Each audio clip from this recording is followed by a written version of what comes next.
it's me, MTG Angel, and I've got some Riftbound information for you. I have noticed a trend. I believe it's because Riftbound is so new, and there's so many players who actually enjoy the game, whereas something like Magic the Gathering has kind of transitioned more into like a casual Timmy format. Riftbound has some real hardcore players. The thing about hardcore players, though, is they only buy what they need. They're only looking for what they need. They're not often front-running their needs. Here's an example. Okay, a new set comes out. Do you, as someone who's competitive, buy a play set of every card in the set? You know, that would be pretty cool. Maybe even 2 play sets. Maybe you can always have enough for you and a friend to draft any deck you want. Or are you someone who waits that you actually like a card or legend, and then you want to build it, or you see them pop off in a tournament, and then it's like, oh man, I got to get 3x counter strikes. And you know where I'm going with this if I mention Counter-Strike, because that's exactly what happened once again. It happened with Arcane Shift. I had speculated on Arcane Shifts. I was buying them for $10. And suddenly, Ezreal wins one tournament, and that moment, it was spiking to $30, $40, $45, $46. And there's me selling into the market. Not all at once, but 1, 2, 3 copies at a time. And I sold through almost all my Arcane Shifts for at least a multiple of what I paid. I believe still they're a little higher than when I was buying them, which was about like the $10, $11 level. But I did like Arcane Shift. I liked the idea of building Ezreal. So I'm even holding on to some of those. I could sell them right now and just be done with them. But if it says anything, if I'm not doing that, there's a good reason. And it's because, well, I don't want to sell them for the $15. I'd rather sell them for like 20, 30, 40. So holding on to them, I have a couple listed for a little higher than the market price. But that happened again with the Jax Counter-Strike. I believe his name was like an Awesome Gamer. He was crushing it with Jax Counter-Strike. He had some crazy lines. He was stealing spinning axes. He was blocking crazy amounts of damage. He was bouncing his Jax. He was using Aphelios to get those rune synergy so that, you know, you detach and reattach to Aphelios and kind of pump some extra recycled runes. So it happened again with Counter-Strike. Suddenly, in that moment, I was buying Counter-Strikes for about $10, $12, $14 a card. And boom, they popped to $30, $32. That's 2x right there. And there I was, selling into the heat of the market. Now, I had a picture posted. I just wanted to tease Reddit and kind of see the reactions I'd get. Because a lot of people don't like when people speculate and, you know, buy extra cards or copies of cards. They just don't like to see that or hear about that activity. Even if it is beneficial for, you know, players or non-players or shops or non-shops. People just don't want you to do anything that, you know, in the moment seems like it's hurting them. And something like buying early and selling when it's higher, people don't like. If it was stocks, it would be different. You know, no one would really complain. But because it's cards, people say, man, you're making me buy it. And you don't have to build Jax now. You could have wanted to build Jax before he was suddenly meta. Now that he's meta, you want to build him? That doesn't seem like organic demand in the way I'm thinking of. You know, just your natural desire to play Jax or Rumble or some of these underperforming legends. But suddenly you see it win a tournament, and now, I mean, I would argue, I think some guy, he mentioned metal card hunting, and he said that the Jax player was a metal card hunter.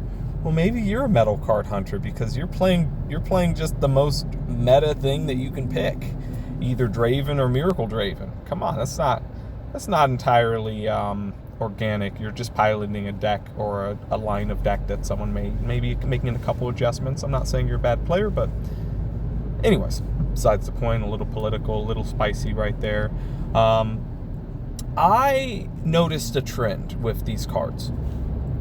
You should speculate on Riftbound Epic cards. I'm going to target the Epic cards because a lot of these cards just haven't proven themselves. That's the whole point of them not rising in price.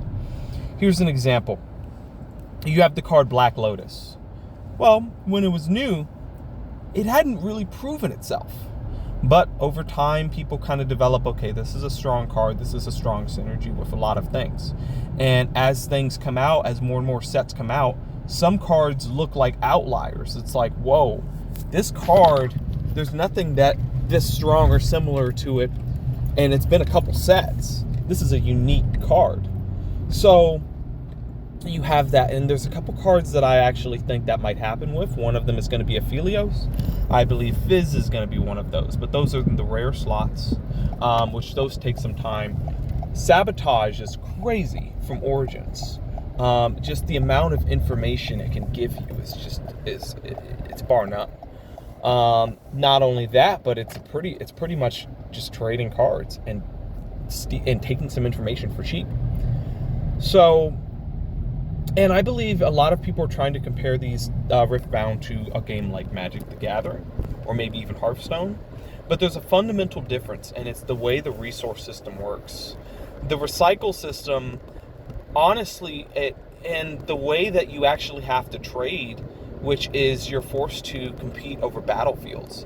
This forces a lot of combats, and it forces it forces some rune milling in a way that I don't think a lot of people can fully price in yet into some of the power of some of these cards. And there's a lot of opportunity right now in the early days of Riftbound. And I would argue, if you're someone who likes Riftbound, maybe you don't really like Riftbound. Maybe you just like speculating or purchasing or trading, and maybe you're a shop. Maybe you're a shop that's looking and seeing the Riftbound community start to grow in your shop. Well, why don't you buy some support pieces? Why don't you buy some singles? Especially if you're a brick and mortar.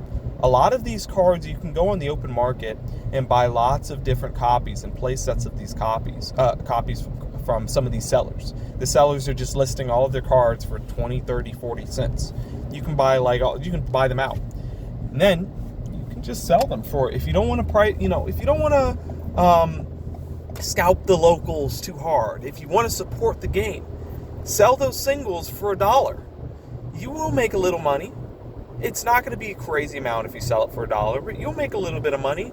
And not only that, but you'll be helping people pick up the singles they need for cheap. Sometimes people don't want to buy a full box. You don't have to profit only from buying and selling and cracking open the box. You could just buy the singles and sell that out to people. Kind of like Pokemon, where there's a lot of these cards that end up going up in price a lot that were found in dollar bins. You can front run the dollar bin process yourself. You can buy the dollar bin stuff and then sell it slowly over time, maybe not all at once. And if it spikes, hey, good thing you picked up a couple copies of playsets. So I have a little box of Riftbound cards. I think I put maybe about $500 or $1,000 of some extra copies of a lot of these rares, a couple of epics, like the Counter-Strikes. Because if something does pop off, you don't want to be chasing the hype. You want to be already positioned and say, oh, I'm just going to sell the exact amount I have. Well, let me count up what I've got. Let me count up what I can actually sell into the strength of this market right when this tournament is winning, right when people are trying to buy it up. You can kind of go through and say, okay, maybe I've got 20, 30, 40 copies of this. I'm going to sell for market low. I'm going to make 2 or 3x even on market low. And all the cards are going to be probably purchased. You're going to get all the sales. Because most people aren't preparing for Riftbound like this. They're preparing in other games like Magic, One Piece, Pokemon. Riftbound, it's really not happening. I'm seeing crazy success. So, speculate on some of those epics. You can look back at Origins and see some of these cards that are spiking in value. Brian Here Thundersong is a good target. That card could be $20, $30 in the future.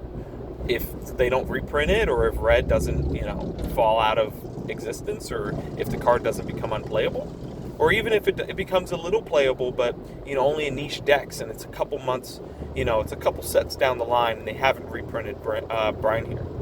Well, people are still going to need it. It's not just going to go down to nothing, $1.50. So, consider specking on some of these cards. And Brian Here I was specking on before he hit this price that he's at. I think he's at like $8, $9, $10. I was buying Sabotage before it's hitting like about $15, $20. I was buying it back at $5 to $10. And even a little bit before, it's taken me some time to get this conviction. So I think if I struck really hard right when Ordinance came out, I could have really made out like a bandit.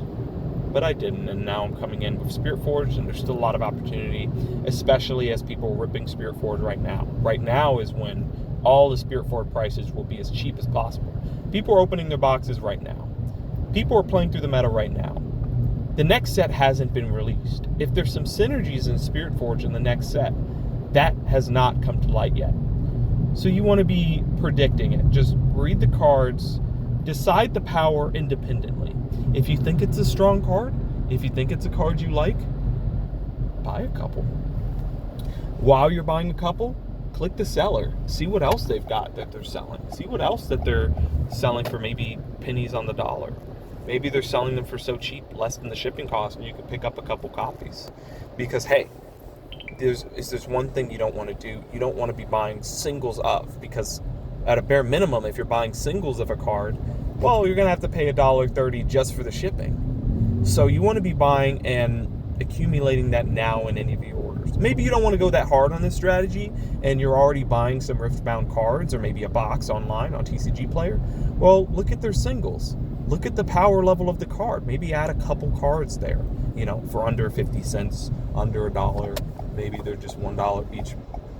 Add a couple and see what it does. I'm not saying it's going to make you rich overnight. What I'm saying is you want to add some Spirit Forged, some Origins to your collection, especially if you're a Riftbound player and you don't want to wait until you have a legend that you want to build. You want to be picking up these cards now. Because, hey, everyone knows the only strong cards right now is purple. Purple is dominant. If it's not purple, red, or, pretty much purple, red right now, and maybe blue. If it's not one of those, probably is not that dominant of a color. So there's a lot of opportunity in any of the other colors. You got Calm, you got Body. Pick up some cards. See what happens. Maybe have fun building a cheaper deck. Who knows? That deck might get some support and take over in the meta. Or maybe you just have a good time. I mean, hey, we can't all win the tournament, so why do you need to make the best, strongest deck? Why do you need to make a Draven deck? I'm sure Rumble is just as fun. Maybe it has some flaws and problems, but, you're going to work through that. And maybe, who knows? Maybe you're actually going to define the meta with Rumble. I don't really expect it, I'm not seeing that, to be honest, but you might have a good blast. So let me know what you think, guys. And yeah, happy specking. Let me know if there's any cards that you're specking on in Riftbound. Let me know if there's any non-meta legends that you're actually building. And maybe if you come back to this in the future, and maybe you're someone who just somehow found this video astray, super detached from your normal day-to-day, maybe you're just a Riftbound player, let me know if this prediction has done you any good. Maybe it was something that you thought of on your own. Or maybe you just built a deck that was non-meta, and now fast forward a couple months, and boom, some of the cards in there have spiked, and you can sell it for the entire cost of the deck, and maybe you can disassemble it or swap it with some other singles that maybe haven't seen their day properly. So let me know what you think, guys. I'll catch you later. Stay safe. It's a crazy world out there. Make sure you top off your cars with gasoline. You don't want to get stuck in a COVID toilet paper situation. So, peace, guys. See you.